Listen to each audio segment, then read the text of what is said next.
એટલે આ તમે બંને રીતે શીખ્યા છો. હું પણ મારા શિક્ષકો પાસેથી બે રીતે શીખ્યો એમ કે આવું ભણાવાય અને આવું તો જરાય ના ભણાવાય. તો એમણે મને બોલાવ્યો અને મને કીધું કે મને થિયેટરમાંથી ફોન આવ્યો તો મેનેજરનો કે તમારો છોકરો પિક્ચર આવ્યો નથી. આપણી ભાષા બહુ નસીબદાર છે, આપણી માતૃ ભાષા. અગ્રી. એટલે શિક્ષકનું કામ સેવાનું કામ છે એવું પહેલાના ટાઈમમાં જે કહેવાતું હતું એ એકદમ સાચું છે. અગ્રી. ગાઈડ, ગુરુ, ફિલોસોફર, કોચ, કાઉન્સિલર, મેન્ટર, આ બધા જ શબ્દ જો કોઈ વ્યક્તિ માટે બન્યા હોય તો એ છે મારા મિત્ર કુમારદીપ જસવંતરાય સોમપુરા. લાસ્ટ 25 યર્સથી એ ગણિતને લોકોના મન અને મગજ સુધી પહોંચાડી રહ્યા છે. તો આવો આજે એમને મળીએ અને એમનો યુનિક ફોર્મ્યુલા જાણીએ કે ગણિતને અને લાઈફને કેવી રીતના માણી શકીએ અને જાણી શકીએ.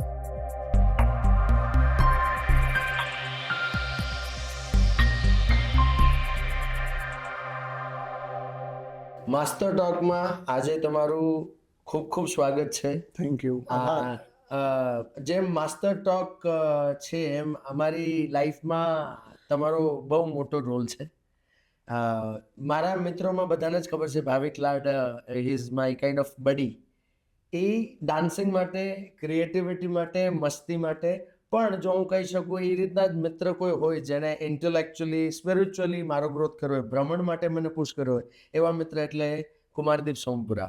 તો sir, thank you so very much, not only for being here but being there in my life. એટલે તમને મજાક લાગશે પણ હું તમને પ્રેમથી વડીલ કહું છું મારા એટલે કોઈને ખબર નહીં હોય પણ એમની ઉંમર 46 ની છે, ઠીક છે. તો એક ગુજરાતીની કહાવત છે, તમને ખબર હોય તો, કે જેના ઘરમાં વડીલ હોય ને એના ઘરમાં વકીલ ન જાય, એમ કે વકીલોની જરૂર ન પડે. સાચી વાત છે. તો એવું મને લાગે છે કે જેના મિત્રમાં આવા કોઈ સરસ મજાના વડીલ હોય જે મારા કરતા નાના લાગે છે તો એવા લોકોને કોઈ દિવસ વકીલની જરૂરત ના પડે. અને મને ખાતરી છે કે કુદરતે એવો બહુ સરસ કોન્સ્પિરસી રચી છે મારી માટે કે મને ભવિષ્યમાં કોઈ તકલીફ જ નહીં પડે. ક્યાં વાત. Thank you so very much for being there as a જો કે વકીલો આ એપિસોડ ઉપર બેન મૂકી દેશે મને લાગે છે. સો મારા મિત્ર એ લાઈફમાં સૌથી વધારે ટાઈમ જો કોઈ સાથે સ્પેન્ડ કર્યો હોય તો એ છે ભણતર સાથે.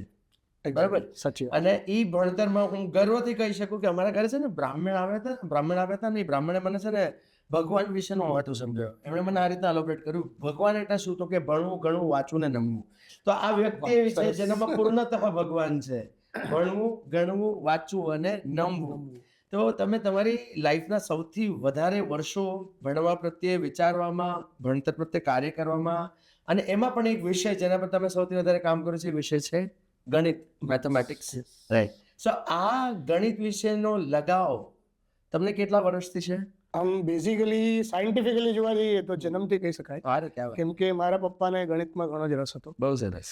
એટલે આ ગણિત મારા DNA માં આવ્યું છે એમ હું તમને કહી શકું. અધરવાઇઝ સ્કૂલમાં શિક્ષકો મને એટલા સારા મળ્યા. બહુ સરસ. કે એ લોકોએ ગણિતમાં રસ વધાર્યો, બહુ સરસ, એપ્રિશિએટ કર્યું. અને લોજિકલ થિંકિંગ ઓલરેડી મને બહુ ગમતું અને મજા આવતી. કરેક્ટ. તો એમાં રસ વધતો ગયો. અને પછી છેવટે સેલ્ફ એક્સપ્લોરેશન કરીને એવું બી લાગ્યું કે હું આ ચીજને, આ વસ્તુને ઘણી ઇન્ટરેસ્ટિંગલી અને ડિફરન્ટલી ભણાવી શકું. બરાબર. એટલે ભણાવવાનું શરૂ કર્યું ત્યારે હું વધારે શીખતો ગયો. એટલે આ તમે બંને રીતે શીખ્યા છો. હું પણ મારા શિક્ષકો પાસેથી બે રીતે શીખ્યો એમ કે આવું ભણાવાય અને આવું તો જરાય ના ભણાવાય. એક્ઝેક્ટલી. બરાબર.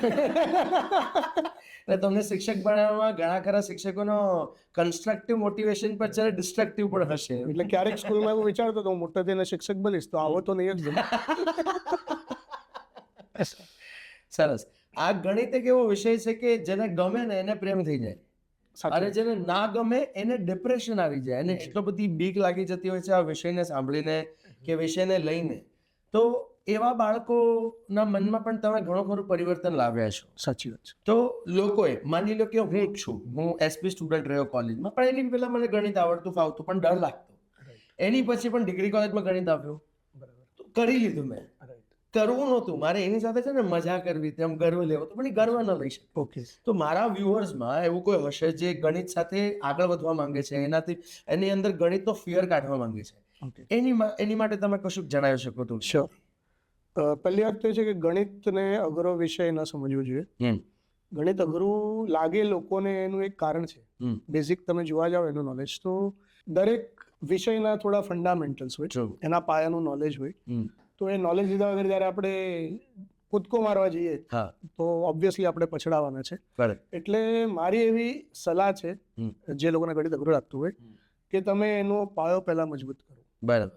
ઘડિયા છે, જેમ કે ટેબલ્સ છે, ટેબલ્સ ત્યાંથી તમારે સ્ટાર્ટ કરવું બહુ જોઈએ. સરસ. પછી ક્રોસ મલ્ટિપ્લિકેશન છે, ફ્રેક્શન્સ છે, અપૂર્ણાંક છે, એના સરવાળા બાદબાકી છે, બરાબર.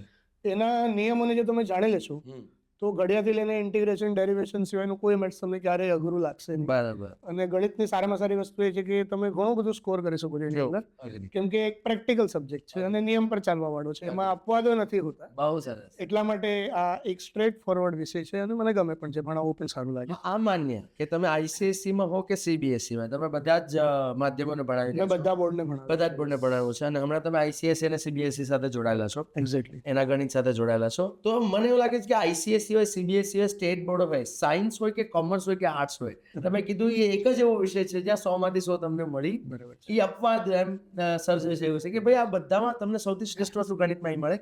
You can score 100 out of. Yes. So એની માટે બહુ સરસ લર્નિંગ મેં હમણાં લીધી. અચ્છા. If you are ready to learn the basic 100%, you can score 100%. Yes, exactly. સાચી વાત. Yes. અમેરિકન પ્રેસિડેન્ટ અબ્રાહમ લિંકનનો એક કિસ્સો છે. એણે એકવાર એવું કીધું હતું એમણે કે જો કોઈ મને એક ઝાડ કાપવા માટે એક કુવાડી આપે અને 7 દિવસ આપે તો એમાંથી પહેલા 6 દિવસ તો હું કુવાડીની ધાર કાઢવામાં જ કાઢી લઉં બહુ સરસ. અને 7મા દિવસે એક જ દિવસમાં એ ઝાડ કાપી નાખું. વાહ. એટલે જો તમારું બેઝિક્સ એકદમ પરફેક્ટ હોય ને, 6 દિવસમાં કુવાડીની ધાર કાઢવા જેવું, તો પછી મોટા મોટા સમ્સ અને કોમ્પિટિટિવ એક્ઝામ્સની અંદર પણ તમે એ કામ ફટાફટ કરી શકો, જેવું એક દિવસમાં તમે ઝાડ કાપવાનું કામ કરશો. શું વાત છે, શું વાત. એટલે તમે જિંદગીના ગણિતમાં પણ સરસ રીતે બેઝ પર કામ કર્યું છે, કારણ કે તમે જિંદગીમાં પણ ઘણા ઉતાર ચઢાવ જોયા, પણ thanks to your basics, thanks to your parents, A basic તમને ઘણું ખરી રીતે મદદ કરી શક્યું. એટલે તમે ગુજરાતીમાં પણ પ્રખર છો, તમે અંગ્રેજીમાં પણ પ્રખર છો, તમે ગણિતમાં પણ સરસ રીતે એન્ટરટેન કરતા કરતા પેલા એવા શિક્ષક જોયા છે ગણિતમાં પણ વાર્તાઓ કરી શકે. એની વિશે જણાવો કે ગણિતમાં વાર્તા કઈ રીતે કરી શકાય. યાર હજી થિયરી હોય તો સમજાય, લેંગ્વેજ હોય તો સમજાવે, સાચી વાત. but how it is possible to inculcate stories into mathematics. આ વિશ્વનો જે સૌથી મહાન વૈજ્ઞાનિક છે આલ્બર્ટ આઇન્સ્ટાઈન, એણે એક વખત એવું કીધું હતું કે નોલેજ કરતા ઇમેજિનેશનનું મહત્વ બહુ વધારે. ક્યાં વાત, ખૂબ સરસ. એટલે જ્ઞાન કરતા પણ ઇમેજિનેશન છે ને એ વ્યક્તિનો વિકાસ બહુ સારી રીતે કરી શકે છે. અઘરી. એટલે ઘણી વખત શું થાય, ગણિતની અંદર ઘણી બધી વસ્તુઓ બોરિંગ લાગે, આંકડાઓને યાદ રાખવા એ એટલા ઇઝી નથી. જેમ કે આપણી પાસે 2 મોબાઈલ નંબર હોય તો આપણને નોર્મલી જે સૌથી જૂનો એ યાદ હોય, ટ્રુ. પણ નવા જે નંબર્સ છે એ નથી યાદ. અઘરી.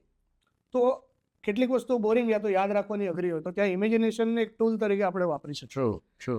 અને એ ઇમેજિનેશનની અંદર જો સ્ટોરીઓ આવે તો એ સ્ટોરીઝના લીધે, વાર્તાઓના લીધે એ બધું યાદ રાખવું બહુ, જેમ કે ટ્રીગો છે, ટ્રિગ્નોમેટ્રી, એનું જે ટેબલ છે એને કેવી રીતે યાદ રાખવું, કેટલાક ફોર્મ્યુલાસ કેવી રીતે યાદ રાખવા, તો એમાં વાર્તાઓને લીધે, અને બાળકોની ઉંમર બી એવી હોય છે 8મા 9મા ધોરણમાં ખાસ કરીને, કે એ લોકોને આવી એક્સ્ટ્રા સ્ટોરીઝમાં ઇન્ટરેસ્ટ પડતો હોય, અને પછી એના લીધે અલ્ટિમેટલી ફાયદો એ થાય કે એ લોકોને ભણવામાં રસ વધી જાય. એટલે અમારું કામ ઇઝીલી થઈ જાય અને ટાર્ગેટ પણ અમે અચીવ કરી શકીએ કે અમે જે ચીજ નિરસ લાગે છે એની અંદર રસ ક્રિએટ કરી શકીએ. બરાબર. એટલે વાર્તાઓનું બહુ મહત્વ છે, પણ તમારી કલ્પના શક્તિ સારી હોવી જોઈએ. અચ્છા, બહુ સરસ. એટલે વાર્તાઓની સામે બાળકોની પણ કલ્પના શક્તિ એવી હોવી જોઈએ કે વાર્તાને એક્સેપ્ટ કરી શકે અથવા એ વાર્તાનું મહત્વ સમજી શકે. રાઈટ છે, રાઈટ. બરાબર છે. ખૂબ સરસ, ખૂબ સરસ. ધન્યવાદ. એટલે શું છે, જેમ સમય આવતો હોય ને, જેમ સમય બદલાતો હોય ને, તો એવી જ ભાષામાં અને એ સમય અનુસાર જે એન્વાયરમેન્ટ ચાલતું હોય એ પ્રમાણે જો એ રીતે વાત કરો તમે બાળકો સાથે તો એ લોકો ઇન્ટરેસ્ટથી સાંભળે. એટલે સમયની સાથે શિક્ષકે પણ ચેન્જ થવું પડે. Very true. તમે જૂની વાર્તાઓ નવા બાળકોને ન કહી શકો. હરિવંશરાય બચ્ચનની એક બહુ સરસ મજાની કહાવત છે કે પુરાનો પુરાની કહો નહીં સુનો, નયો નહીં કહો પુરાની સુનો. એટલે બંને પાસે જો સાંભળવાની ક્ષમતા જોરદાર હશે, એ પણ એકબીજાને, બરાબર, તો જ કામ થશે. અધરવાઇઝ આ વિશ્વ એવું સર્જાઈ રહ્યું છે જ્યાં મને એવો વર્ક મળી રહ્યો છે જ્યાં બધાને ખાલી કેવું જ છે, સાંભળવું નથી એવું છે. માન્ય રાખું છું જે તમે સાચું કર્યું હતું 100%. કે બધા પાસે કશું ને કશું કહેવાનું છે, પોતાનું જ કહેવાનું છે એવું છે. ત્યાં દલાઈ લામા પણ યાદ આવે. If you speak, you're gonna repeat what you have learned. Yes. But if you listen, you'll be able to listen something, or you'll be able to add something new into your life. બરાબર છે. Yeah, wonderful. એક ટૂચકો યાદ આવ્યો મને આના પરથી એક માણસે બીજાને પૂછ્યું કે એવું કોણ છે એને શું કહેવાય કે જે સતત બોલ બોલ કરે ને બીજાનું સાંભળે જ નહીં? એટલો લા જવાબ આપ્યો, શિક્ષક. મારી માટે મારી માટે કેમ કહી શકું? ના, સિરિયસ વાત કરું ને તો બાળકોને સાંભળવું પણ બહુ જરૂરી છે. તમે તમારું જ્ઞાન આપો છો એ બરાબર છે, પણ ભણાવવું છે ને એક કલા છે, એક આર્ટ છે. જ્યાં સુધી બાળકની ના સ્વભાવને તમે નહીં સમજો ને ત્યાં સુધી એને કઈ રીતે ભણાવવું ને, ખાસ કરીને ગણિતમાં, એની ટ્રીક પણ તમે નહીં સમજી શકો. અને મને લાગે છે આ બધા જ સબ્જેક્ટના શિક્ષકો માટે લાગુ પડતું હશે. હા, લાગુ પડે, પણ ગણિતમાં ખાસ કરીને લાગુ પડે, કેમ કે અમારે ટેકનિકથી કામ કરવાનું હોય. બરાબર. તો કયા બાળકને કઈ ટેકનિકથી એ વસ્તુ સહેલી લાગશે, કે કઈ વસ્તુ એને નથી સમજાવવાની, કે કઈ વસ્તુ એને સમજાવવાની છે, તો એ બધા માટે એનો સ્વભાવ જાણવો બહુ જરૂરી છે. એ જેવું બાળકનું માનસ હશે ને એ પ્રમાણે જ એને એ સબ્જેક્ટ પર, એ વિષયની અંદર તમે ઇન્ટરેસ્ટ લેવા માટે ગાઈડ કરી શકશો. બહુ સરસ. ત્યાં સુધી તમે એને એ પોઈન્ટ ઉપર પહોંચાડી નહીં શકો કે જ્યાંથી રસ લેતું થઈ જાય. અને એકવાર બાળક કોઈ સબ્જેક્ટમાં રસ લેતું થઈ જાય ને એટલે શિક્ષકનું મોટાભાગનું કામ ત્યાં જ પૂરું થઈ જાય છે. બરાબર. Very true. Once a teacher always a teacher. આ કહાવત છે કે હકીકત છે? આ હકીકત છે. અચ્છા. કારણ કે અમે ઘણા ખરા શિક્ષકોને પોતાનું પ્રોફેશન વોકેશન બદલાવીને બીજા પ્રોફેશન વોકેશનમાં જતા જોયા છે, અથવા દે સ્ટોપ ટીચિંગ, દે જમ્પ ઇન્ટુ અધર સ્ટ્રીમ્સ. રાઈટ. પણ તમને 25 કે 20 વર્ષ કે 30 વર્ષ થયા. શું વાત છે? ખૂબ સરસ. 30 વર્ષથી આ ફિલ્ડ સાથે સંકળાયેલા છો, અને મારા વિચારથી એવું લાગે છે કે તમે સંકળાયેલા રહેશો. સાચી વાત છે. બરાબર છે. તો what is that thing in teaching which makes you part of it, કે ભાઈ નહીં કાંઈ પણ થઈ જાય હું ટીચિંગ નહીં છોડું? What is that thing? આને તમે મારો સ્વાર્થ કહી શકો છો. જો શિક્ષક જે હોય ને, જે બાળકોને મળતો હોય, અને દર વર્ષે પાછા નવા બાળકો, હા, વેરી ટ્રુ. એટલે તમારું જે જીવન છે ને એની અંદર એક લાઇવલીનેસ હંમેશા ચાલુ રહે, કન્ટિન્યુઅસ ચાલુ રહે. ઘણા લોકો મને પૂછે છે કે તમે 10 વર્ષથી 15 વર્ષથી આવા દેખા છો, કેમ છે? તો બાળકો સાથે રહીને હું હજી બી બાળક જેવો જ છું. અરે વાહ, ખૂબ. તો આ એક નિજી સ્વાર્થ નહીં કહી શકાય કે ભાઈ મારે એવું ને એવું રહેવું છે, કોઈ ચીજથી બોર નથી થવું. નવા બાળકો, નવું માનસ, એ લોકોનું નવું માઇન્ડસેટ. મારી બી મજાકમાં કહે તો thanks to your wife also. હા, ખરી વાત છે. અચ્છા, તમે ગણિત સાથે સાથે તમને તમારી માતૃભાષા પ્રત્યે પણ સારો એવો લગાવ છે. તમારું ગુજરાતી પણ બહુ સરસ છે, અને તમે તમારા ક્લાસીસમાં ગુજરાતી માધ્યમ 20 વર્ષ સુધી તમે રન કર્યું, અને એ ગુજરાતી માધ્યમના બાળકો આજે વિશ્વમાં ફેલાયેલા છે, સારા પદ પર છે, સારી લાઈફ જીવી રહ્યા છે. એક્ઝેક્ટલી. તો આ માધ્યમ વિશે તમારું શું કહેવું છે, કે ગુજરાતી માધ્યમ હોવું જોઈએ કે ઇંગ્લિશ માધ્યમ બરાબર છે? માતૃભાષાનું માધ્યમ હોવું જ જોઈએ. બરાબર. ગુજરાતી હોય, તમિલ હોય કે કોઈ પણ હોય, કોઈ પણ ભાષાનું. કેમ કે માતૃભાષાની અંદર જો તમે કોઈ પણ પ્રકારનું શિક્ષણ, કોઈ પણ વિષયનું શિક્ષણ તમે લો ને, તો તમે એને ખૂબ જ ઊંડાઈથી તમે એને શીખી શકો. જે ડીપ કોન્સેપ્ટની વાત છે એ તમે ગોખીને ના શીખી શકો. બરાબર. અને તમારો વિકાસ ખરેખર તો જ થઈ શકે જો તમે કોઈ પણ વિષયની અંદર તમારો કોન્સેપ્ટ ક્લિયર. કરેક્ટ. તો તમારી પોતાની ભાષા સાથે તમે એ વિષયને ભણશો તો હંમેશા તમને એવું જ લાગશે કે આ વિષય તો બહુ સહેલો છે, અને આની અંદર તમારે આગળ જે પણ રિસર્ચ કરવા હોય કે કાંઈ પણ નવું કામ કરવું હોય તો એ તમારા માટે પછી ડાબા હાથની વાત થઈ. એટલે માતૃભાષા તો હોવી જ જોઈએ તમારી સાથે. માતૃભાષા વગર તમે ખરો વિકાસ ન કરી શકો એવું મને લાગે છે. બરાબર. પૈસા કદાચ કમાઈ શકો, આંતરિક વિકાસ. એટલે એ બાળકની પર્સનાલિટીમાં એની માતૃભાષાનો રોલ બહુ મોટો હોય છે. એટલે મને એવું થાય કે હવે ભલે ગુજરાતી માધ્યમો નથી, પણ ભાષાનું માધ્યમ ગુજરાતી હોવું જોઈએ. બરાબર. માતાઓને પણ એક વિનંતી કે બાળકોને એમની માતૃભાષા પ્રત્યે સભાન કરવા અને એમની માતૃભાષા શીખવા માટે ઉત્સુક રાખવાની રેસ્પોન્સિબિલિટી માતાની છે. એક્ઝેક્ટલી. બરાબર ને? એટલે એને માતૃભાષા કહેવાય. હા, ડેફિનેટલી, વેરી ટ્રુ. અને મને ગર્વ થાય છે કે મારી સામે જે શિક્ષક બેઠા છે એ ગુજરાતી માધ્યમમાં ભણ્યા અને 20 વર્ષ સુધી સતત એ માતૃભાષાનો પ્રચાર કરતા રહ્યા અને માતૃભાષા સાથે જોડાયેલા લોકોને શીખડાવતા રહ્યા. એ બદલ તમારો ખૂબ ખૂબ આભાર સર.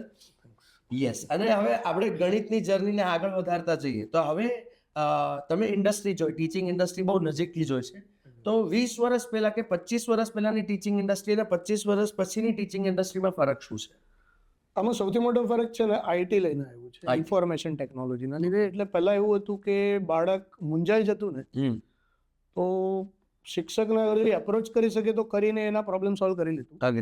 અને શિક્ષકથી એને માની લો કોઈ ડર હોય કે XYZ કોઈ બી કારણ હોય તો પછી આ તો ગોખી લેતું, યા તો પછી એને સ્કીપ કરી દીધું, જેને આપણે ઓપ્શન મૂકી દેવું કહીએ છીએ.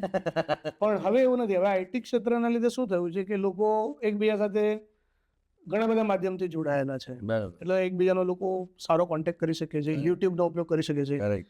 એટલે knowledge is free for all એ કહેવત હવે એકદમ સાચી ઠરી રહી છે આજના જમાનામાં. Knowledge is available, yes, knowledge is free. તો આનો મતલબ એમ થાય છે કે જો શિક્ષકોથી ન પૂછી શકનારા બાળકો ઇન્ફોર્મેશન ટેકનોલોજીનો ઉપયોગ કરી અને એ જે Problem ને solve હોય કરી શકે છે. સોલ્વ કરી શકે. એક્ઝેક્ટલી ઉણપ સોલ્વ કરી શકે છે. પણ તેમ છતાં બાળક ઉપર જ ડિપેન્ડ કરે છે કે એને અંદરથી કેટલી હોશ છે બહુ સરસ. કે એને પોતે પ્રોબ્લેમ કેટલા સોલ્વ કરવા છે. આગળ બરાબર. વન્ડરફુલ. મને એવું લાગે છે કે શિક્ષકનો જે આપણી જે પુસ્તક છે તે એબીસી ઓફ લર્નિંગ, જે તમે ગુજરાતીમાં ટ્રાન્સલેટ કરી છે, તો એ પુસ્તકમાં આપણે સર્કલ ઓફ લર્નિંગ આપ્યું છે, શીખવાનું વર્તુળ. રાઈટ. એમાં લખાયું, જેમ આપણે પ્લોટ કર્યું છે કે શિક્ષકનું યોગદાન બાળકોના ભણતરમાં 25% જ હોય છે. માન્ય રાખો છો તમે કે એની આખી લર્નિંગમાં ફક્ત 25% ટીચરનો કોન્ટ્રીબ્યુશન હોય છે? હું એવું માનું છું. હા. કેમ કે જેમ જેમ સમય જતો જાય ને એમ કોઈ પણ માણસ હોય, બાળક હોય એટલે વિદ્યાર્થી હોય કે શિક્ષક હોય કે પછી કોઈ બી હોય, નેતા હોય, અભિનેતા હોય, જેમ જેમ જીવનના અનુભવ થાય ને એમ એમ માણસ નવું નવું શીખતો જાય. બહુ સરસ. અને એ પ્રમાણે એની લાઈફ ઉપર એની અસર પડે, ઇમ્પેક્ટ પડે. એટલે મને એવું લાગે છે કે શિક્ષકો, માતા પિતા અને મિત્રો આ 3 મેઇન ફેક્ટર્સ છે જે માણસની પર્સનાલિટી, એના ડિસિઝન મેકિંગ અને એની લાઈફ કેવી છે, કેવી જીવે છે યા તો કેવી જીવશે એના પર આધાર રાખે છે. ખૂબ સરસ. શિક્ષક, શિક્ષકો, મા બાપ, માતા પિતા અને મિત્રો. મિત્રો તો આ 3 વ્યક્તિઓ બહુ મોટો રોલ પ્લે કરે બહુ છે. મોટો રોલ પ્લે કરે સો છે. તમે પણ બહુ મોટો રોલ પ્લે કર્યો છે અમારી લાઈફમાં પરિવર્તન લાવવા બદલ. એ બદલ અગેન ખૂબ ખૂબ આભાર. કારણ કે હું ધન્ય અનુભવું છું કે મારા પુસ્તકને ટ્રાન્સલેટ કરું છું, પણ મારામાં વાચા છે પણ એટલી બુદ્ધિ નથી ગુજરાતી માટે થઈને. કારણ કે મને હજી કિસ્સો યાદ આવે, હું જ્યારે 7મા ધોરણમાં હતો ત્યારે મારા એક શિક્ષકે પહેલા તો મને કીધું કે તું તો બહુ સરસ દેખાય છે. મેં કીધું બેન સારું, થેન્ક યુ, પણ એ કે લખવામાં એકદમ ટેકાર છે. તો મેં બેન શું થયું? તો કે તે નિબંધમાં બધી જ જગ્યાએ દ્રૌપદીની જગ્યાએ દ્વિપદી લખ્યું છે. એ દિવસથી લઈને આજની ક્ષણ છે, હજી મને લખવા માટેનો કોન્ફિડન્સ જરાય નથી. અચ્છા. એટલે હું બોલી શકું, મારા વિચારોને હું શબ્દોમાં વ્યક્ત કરી શકું, પણ લખાણમાં ધન્ય છું કે તમે છો. અને બીજી બાજુ મારા ધર્મપત્ની વિનિશા છે, એટલે ત્યાં મારું જે લખાણ ઇંગ્લિશમાં થાય વિનિશા કરી આપે છે, અને ગુજરાતીમાં અમે તમને હેરાન કરીએ છીએ. અને આશા રાખું છું કે આવી રીતના હેરાન કરતો રહીશ જીવનભર. Thank you so very much, thank you. So હવે વાત કરીએ કે તમારા એઝ અ શિક્ષક સારા મા બાપ સાથેના અનુભવમાં એક કિસ્સો તમે ટાંક્યો, તો મને ઈચ્છા છે એ કિસ્સો આપણે પાછો એની પર વિચાર કરીએ, થોડું ડિટેલમાં જાણે કે મા બાપ આ રીતનું કઈ રીતના બોલી શકે, એટલે પોઝિટિવ કઈ રીતના બોલી શકે. કારણ કે તમે જણાવ્યું હતું કે એક પિતાએ તમને કીધું કે સર મારા બાળકને માર્ક્સ વધારે આવે ઓછા આવે એનું મહત્વ નથી, મારું બાળક તમારા જેવું થવું જોઈએ. એ કિસ્સો શું હતો, પ્લીઝ જણાવો. એકચ્યુઅલી કિસ્સો એવો હતો કે મારા કોચિંગ સેન્ટર પર એક પેરેન્ટ્સ આવેલા. હા. અને બાળકનું નામ છે પાર્થ શાહ. અરે વાહ. તો એમના પપ્પાએ એડમિશન લીધું. તો નોર્મલી જે રીતે એડમિશન થતું હોય કે ભાઈ આ બાળક છે, આટલા પર્સન્ટેજ લાવે છે, એને તમે ઇમ્પ્રૂવ કરી આપજો, કે આ બાળક ફેલ થાય છે કે તમે એને પાસ કરવા માટે મહેનત કરજો, એવી નોર્મલ વાત થતી હોય, એવી મારી આશા હતી, એક્સપેક્ટેશન હતી, જે નોર્મલ ટ્રેન્ડ ચાલતું. કરેક્ટ. પણ એમણે આવીને મને એમ કીધું કે સર, એટલે એકચ્યુઅલી એ પહેલાં મને મળી ગયા હતા એકવાર, એટલે મારે થોડું એમનું ઓબ્ઝર્વેશન અને જજમેન્ટ હતું મારા પર, અને ખબર નહીં કયા કારણથી બીજી વાર આવ્યા અને મને કીધું કે સર આ બાળક છે અને આજથી મને એને એડમિશન આપી દો મારા બાળકને, અને હું તમને ખાલી કહીને જાઉં છું કે આને કેટલા પર્સન્ટેજ આવે છે એની સાથે મને કોઈ લેવા દેવા નથી, એને 10% ઓછા પણ આવશે તો મને કાંઈ ફરક નથી પડતો. હું ખાલી ફક્ત એને આટલા માટે જ અહીંયા મૂકું છું કે તમે એની સાથે એવી રીતે રહો, એવો વ્યવહાર કરો કે એ મોટો થઈને છે ને તમારા જેવો બને. શું વાત છે કે લોકોની આંખોમાં આંખો નાખીને વાત કરી શકે એકવાર, એની અંદર એક સેલ્ફ કોન્ફિડન્સ હોવું. વાહ. એટલે એના પપ્પાનું થિંકિંગ કેટલું બધું ડીપ હશે કે એમનો કહેવાનો મતલબ એવો હતો ઇનડાયરેક્ટલી કે આ બાળક પોતાને જાણી શકશે ને તો એ કોઈની પણ સામે ઊભો રહી શકશે. શું વાત છે. એટલે સેલ્ફ એક્સપ્લોરેશન છે ને આ શિક્ષણનો બહુ ઇમ્પોર્ટન્ટ પાર્ટ છે. એટલે હું દરેક શિક્ષકને વિનંતી કરું છું કે તમે દરેક બાળકની એ ચીજને, યુનિકનેસને ઓળખો. બહુ સરસ. એટલે એની અંદર જે શક્તિઓ છે ને એને એ પોતે ઓળખતો થઈ જશે ને તો એ કોન્ફિડન્સથી ભલે કોઈ પણ માણસ હોય, દેશનો વડાપ્રધાન હોય કે અમેરિકાનો પ્રેસિડેન્ટ હોય, એની સામે ઉભા રહીને એ બે વાક્ય બોલી શકવો જોઈએ, તો જ શિક્ષણનો અર્થ સરશે. બાકી તો બધું ગોખાયેલું તો ભૂલી જવાશે. એટલે એમના પપ્પાએ સાચું કીધું, પર્સન્ટેજ 5 ઓછા આવશે કે વધારે આવશે, શું ફરક પડે છે. હા, પણ તમારી અંદર એક આત્મવિશ્વાસ હોવો બહુ જરૂરી છે. બહુ સરસ. આની માટે અગેન પાર્થ શાહ ના પપ્પાને પણ ધન્ય છે અને તમને પણ ધન્ય છે કે તમને આવું કહી શક્યા. આજના પ્રોફેશનલ માધ્યમમાં મને નથી લાગતું કોઈ મા બાપ ક્લાસીસના ઓનરને જઈને આવી રિક્વેસ્ટ કરી શકે. આ માધ્યમનું ઇન્ટરેક્શન થવું બહુ જરૂરી છે. એક્ઝેક્ટલી. એટલે આપણા શિક્ષકોનું કામ ખાલી આપણા વિષય ભણાવી દેવાનું નથી, એમનું ચરિત્ર ઘડતર કરવાનું, જેને અમે કેરેક્ટર બિલ્ડિંગ કહીએ, અથવા એને વ્યક્તિ બનાવવાનું કામ શિક્ષકો કરતા હોય છે. બરાબર છે. એટલે મને હજી યાદ છે, મારા એવા શિક્ષક છે છાયાબેન, સંગીતાબેન, જેમના કારણે છે ને મારું વ્યક્તિત્વ ઘડતર થયું. કારણ કે અમને ભણાવે તો ખરા, પણ સાથે સાથે અમને કો કરિક્યુલર એક્ટિવિટી માટે પણ એટલા ઉત્સાહિત કર્યા હતા. અમારા છાયાબેનને તમે મળ્યા છો, સંગીતાબેનને તમે મળ્યા છો, એમના એવા અગણિત કિસ્સાઓ છે જ્યાં અમને આમ આહા મોમેન્ટ થાય કે અમારા ગુજરાતી માધ્યમના શિક્ષક પણ એમનું ઇંગ્લિશ પણ એટલું જ પ્રખર, એમનું ગાયન પ્રત્યેનું, સંગીત પ્રત્યેનું નોલેજ પણ એટલું પ્રખર, અમારા સંગીતાબેનનું સંસ્કૃત પ્રત્યે જાણવાની ઉત્સુકતા બહુ જોરદાર. એટલે જાણીને ખુશ થાય કે યાર આ શિક્ષકને હિસ્ટ્રી એમનો વિષય, બરાબર, હિન્દી એમનો વિષય, પણ છતાં સાથે સાથે એમને બીજી ભાષા અથવા બીજી વસ્તુઓમાં લર્નિંગ કરવાનો જે ઇન્ટરેસ્ટ એની જબરો હતો. વ્યક્તિત્વ વિકાસનો મૂળ પાયો એટલે આપણે બાળકોને વ્યક્તિ બનાવવા એટલે જન્મેની આપણે બધા જ એક્સપ્રેસ કરતા હોય હસીને રોઈને, પણ ઉંમર વધતા એ લોકોનું વ્યક્તિત્વ દબાઈ જતું હોય છે એમ કે આવું પૂછવું કે નહીં, આવી રીતના વાત કરવી કે નહીં. તો એ રિસ્પોન્સિબિલિટી માતા પિતાની તો ખરી જ, આપણા શિક્ષકોની પણ ખરી. એક્ઝેક્ટલી. બરાબર. તો એની માટે તમારું શું કહ્યું છે કે આજના જે પ્રોફેશનલ કોચિંગ ક્લાસીસ છે અથવા પ્રોફેશનલ સ્કૂલ્સ ખુલી ગઈ છે, જે એટિકેટ્સ મેનરિઝમ શીખવાડવામાં આવે છે, પણ એનો મેઇન વસ્તુ એમાં એવું થાય છે એટિકેટ્સ મેનરિઝમમાં એમનું વ્યક્તિત્વ દબાઈ જતું હોય છે. બરાબર છે. મેં થોડી વાર પહેલા જે તમને વાત કરી ને કે એક બાળકની અંદર જે પણ એનું પોટેન્શિયલ છે, જે પણ એનો સ્વભાવ છે, એને શિક્ષકે ઓળખવો બહુ જરૂરી છે. એના માટે શિક્ષકે એને પહેલા તો ટાઈમ આપવો પડે. તો જ્યારે તમે ટાઈમની લિમિટ રાખો છો તો આ કામ કરવામાં બાધા નડી શકે એમ છે. બરાબર. એટલે શિક્ષકનું કામ સેવાનું કામ છે, એવું પહેલાના ટાઈમમાં જે કહેવાતું હતું એ એકદમ સાચું છે. ડોક્ટર જેવું કામ છે. તમને અડધી રાતે પણ બાળકને સાંભળવું પડે અને તમારું ઓબ્ઝર્વેશન ઘણું શાર્પ હોવું જોઈએ. અને જો તમારું પોતાનું ચરિત્ર ઘડતર ઘણું સારું હશે તો આ કામ ઘણું ઇઝી થઈ જશે. હા, કારણ કે તો શું છે, તો તમે બાળકને જે એની કોન્સાયન્સ છે એ સાચા રસ્તે જઈ રહ્યો છે કે ખોટા રસ્તે જઈ રહ્યો છે, કે એને તમારે કઈ રીતે વાળવાનો છે, કે કઈ રીતે તમારે એને રોકવાનો કે ટોકવાનો છે, એ બધી આવડત એક શિક્ષકની અંદર હોવી બહુ જરૂરી છે. અને આ આવડતથી ખૂબ ધીરજપૂર્વક તમે બાળકને એ પ્રમાણે ગાઈડ કરી શકો. અને માતા પિતાનો સપોર્ટ આની અંદર શિક્ષકને ઘણો જ જરૂરી છે. માતા પિતાએ પણ એ પ્રમાણે કન્વિન્સ થવું પડે. અને જે પ્રમાણે જે ભૌતિક દુનિયા ચાલી રહી છે, મટીરિયલિસ્ટિક, એ પ્રમાણે થોડું ડાઉન આવીને પણ લોકોએ વિચારવું પડશે. Very true. કે જીવન ફક્ત પૈસાથી નથી બનતું. Very true. અને કેમ કે શું છે, હું છે ને ઘણી વખત મોટાભાગે વિદ્યાર્થીઓ જ્યારે કોઈ સલાહ માંગતા હોય ને તો હું એ લોકોને કહું છું કે બેટા તમે એન્જિનિયર બનો, ડૉક્ટર બનો, ઓછા માર્ક લાવો કે વધારે માર્ક લાવો, પૈસાદાર બનો કે મધ્યમ વર્ગના જ રહો, એ બધી વસ્તુઓ સાઈડ પર રાખો, પણ એક વસ્તુ હંમેશા યાદ રાખો કે સારા માણસ તમે જરૂર બનજો. ખૂબ સરસ. સારા માણસ તમે બનશો તો આ દુનિયાને તમે કંઈક ફાયદો કરાવી શકશો ને તમારો જન્મ ફળશે, એળે નહીં જાય. બહુ સરસ. તો હવે આપણે પહોંચી ગયા છે માસ્ટર ટોકના ચંક પર, જ્યાં આપણે વાત કરશું બિગ થિયરી વિશે. બિગ એટલે book, individual and goal. Okay. So અમે જાણવા માંગીએ છીએ કે તમારા મતે એવી કઈ પુસ્તક છે જે બધાએ વાંચવી જોઈએ, તમે પણ વાંચી છે, ઓકે, અને બધાએ જ એમાંથી કંઈકનું કંઈક શીખતા રહેવું જોઈએ પુસ્તકો વિશે? પુસ્તકો તો જીવનભર વાંચવા જોઈએ એકચ્યુઅલી. જેમાં તમને રસ પડતો હોય, જે વિષય તમને ગમતો હોય, પણ વાંચન કરતા રહેવું જોઈએ. કેમ કે શબ્દો જેવા કોઈ મિત્રો નથી. અને એક પુસ્તક વાંચો એટલે એક મહાન વ્યક્તિને તમે મળ્યા હોય એટલી મોટી ઓપોર્ચ્યુનિટી છે. તેમ છતાં હું 3 નામ તમને જરૂર આપીશ પુસ્તકના. ઓબ્વિયસ છે, એક ભગવદ્ ગીતા બધાએ વાંચવી જોઈએ.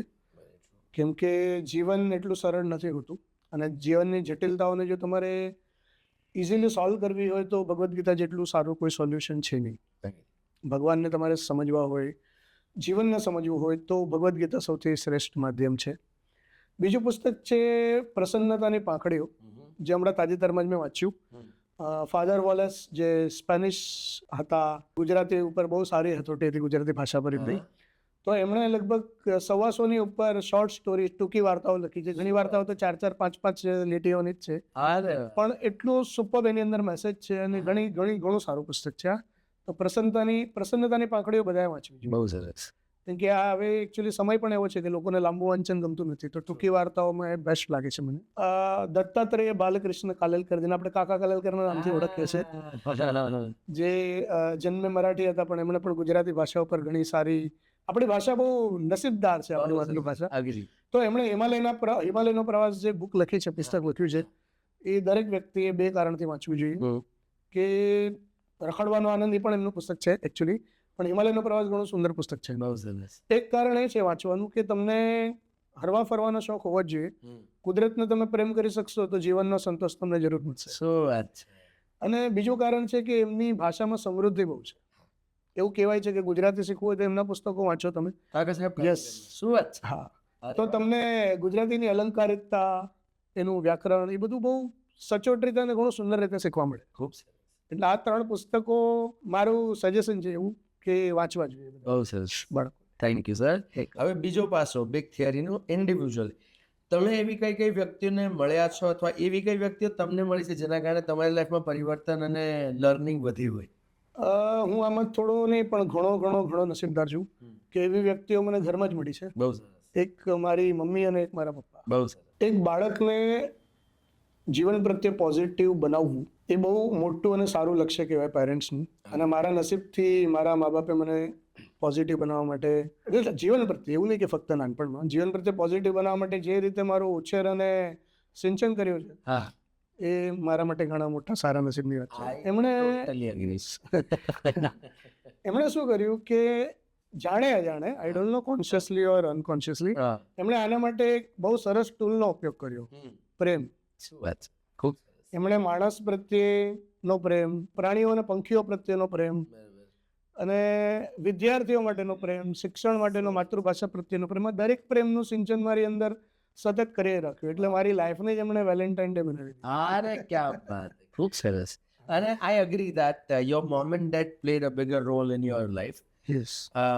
તમે મને એક કિસ્સો જણાવ્યો હતો, તમને યાદ હોય તો, કે કોઈ પિક્ચર રિલીઝ થયું હતું ને તમે જોવા નતા ગયા, તો મમ્મીએ કીધું કે શું થયું, તું કેમ પિક્ચર જોવા નથી ગયા? કારણ કે એક્ઝેક્ટલી माँ और सिनेमा का कनेक्शन बहुत अच्छा है आप लोगों में.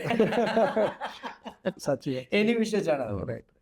એકચ્યુઅલી એવું હતું કે મને સિનેમામાં બહુ ઇન્ટરેસ્ટ હતો, આજે બી છે, પણ પહેલા બહુ વધારે પડતો હતો. તો હું દર અઠવાડિયે એકાદ પિક્ચર તો થિયેટરમાં જોયા હતો. ખૂબ સરસ. અને પછી કામની જવાબદારીઓ વધી ગઈ તો હું 1-2 અઠવાડિયે નહોતો ગયો. તો મારી મમ્મીનો સ્વભાવ ઘણો જ રમૂજી. તો એમણે મને બોલાવ્યો અને મને કીધું કે મને થિયેટરમાંથી ફોન આવ્યો તો મેનેજરનો કે તમારો છોકરો પિક્ચર આવ્યો નથી. આવું ઉદાહરણ મતલબ એ જમાનામાં હું, એટલે તમે કેટલા વર્ષ પહેલાની વાત કરો છો? 20 વર્ષ પહેલા. 20 વર્ષ પહેલા એક મધ્યમ વર્ગી ઘર પરિવારમાં માતાનું આ રીતનું વર્તન બાળકના એક સરસ મજાના શોખ પ્રત્યે, ને તો પિક્ચર જોવું, એને પિક્ચર અઠવાડિયામાં એકવાર જોવું, હજી પણ કદાચ મારા પપ્પાને સોરી ટુ સે સુપાચ્ય નથી. એટલે મહત્વની વાત એ છે કે કોને કઈ રીતે કેવું ને એનું બહુ મહત્વ એ શીખવા જેવી વસ્તુ છે કે તમે કઈ વ્યક્તિને કઈ રીતે વાત કરો. ટ્રુ. સો માતા પિતા એક થયા, હજી કોઈ એવી વ્યક્તિ જેમણે તમને લાઈફમાં? નો ડાઉટ મારી લાઈફમાં ઘણા બધા એવા શિક્ષકો છે જેણે અમને સંસ્કારો પ્રત્યે, મહેનત પ્રત્યે ટ્રેન કર્યા. બહુ સરસ. આ ઉપરાંત એક સરફરોશ કરીને એક મૂવી આવેલું 1999 આસપાસ. બરાબર. એમના જે ડિરેક્ટર છે જ્હોન મેથ્યુ માથન, એમને જોઈને મને મારા પપ્પાની યાદ આવે. શું વાત છે. એમનું જ્ઞાન ઘણું જ ઊંડું છે અને જે એમની કામ કરવાની રીત છે એ મને ઘણી ગમી. મેં એમની સાથે ઘણી વાતો કરી છે. ખૂબ સરસ. તો કોઈ પણ કામને શ્રેષ્ઠ બનાવવા માટે બીજી બધી વસ્તુઓનું કોઈ જ મહત્વ નથી, ફક્ત તમારું ડેડિકેશન કેટલું ઇમ્પોર્ટન્ટ છે અને તમારી નિયત, તમારી વૃત્તિ કે આ કામને હું સર્વશ્રેષ્ઠ ઓપ કેવી રીતે આપી શકીશ, છેલ્લો આખરી અંજામ, એ બહુ મહત્વનું છે. એ ઘણું મને શીખવા મળ્યું જ્હોન સર પાસેથી.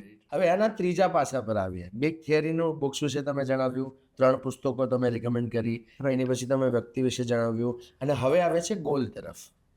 તો હવેની આ લાઈફમાં તમારો ગોલ શું છે એ જાણવા જણાવો વિનોદ. તમે થોડી વાર પહેલા કહ્યું હતું કે once a teacher always a teacher. તો શિક્ષણ સિવાય અત્યારે તો મને કંઈ દેખાતું નથી, એટલે મારું લક્ષ્ય શિક્ષણના ક્ષેત્રમાં જ છે. ઓકે. હું એવું ઈચ્છું છું કે જે પ્રમાણે ટેકનોલોજીનો વિકાસ થયો છે તો એ પ્રમાણે હવે આપણે આપણા સપનાઓને લિમિટેડ ન રાખવા જોઈએ કોઈ પણ ક્ષેત્રમાં. ક્યાં વાત. તો હું એવું ઈચ્છું છું કે ફક્ત ભારતમાં નહીં પણ વર્લ્ડની અંદર જે પણ બાળકોને ગણિતના બેઝિક્સમાં તકલીફ થતી હોય તો હું ખૂણે ખૂણે જો અગર પહોંચી શકતો હોઉં વાહ વાહ. અને એ લગીની સમસ્યાઓને સોલ્વ કરી શકતો હોઉં તો હું બધા જ ને આ શીખવાડવા માંગીશ કે તમે ગણિતને કેવી રીતે સરળ બનાવી શકો અને તમારી લાઈફને ચેન્જ કરી શકો. અમારો ટાર્ગેટ છે. તથાસ્તુ. બસ આ જ શબ્દ છે કે બધાઓ પાસે અગણિત ક્ષમતાઓ છે ને આ જમાનો સર્વશ્રેષ્ઠ જમાનો છે તમારી ક્ષમતાઓનો ઉપયોગ કરી to reach out two those who need you the most. And I agree કે આ ટેકનોલોજી છે તો તમારે એવા બાળકો, એવા ઘરો, એવા લોકો સુધી પહોંચવાનું છે જેના મનમાં ગણિતને લઈને ઘણી બધી દુવિધાઓ છે અથવા શંકાઓ છે. ખરી વાત છે. આશા રાખશું કે જેમ અમને મળ્યા એમ વિશ્વના દરેક શ્રેષ્ઠ વ્યક્તિને તમે મળી શકો. Thank you so very much sir. Welcome. Thank you. ખૂબ ખૂબ આભાર.